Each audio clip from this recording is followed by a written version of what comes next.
ॐ केशवाय नमः। ॐ नारायणाय नमः। ॐ माधवाय नमः। ॐ गोविन्दाय नमः। ॐ विष्णवे नमः। ॐ मधुसूदनाय नमः। ॐ त्रिविक्रमाय नमः। ॐ वामनाय नमः। ॐ श्रीधराय नमः। ॐ ऋषिकेशाय नमः।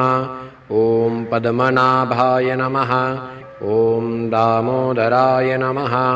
ॐ सङ्कर्षणाय नमः। ॐ वासुदेवाय नमः।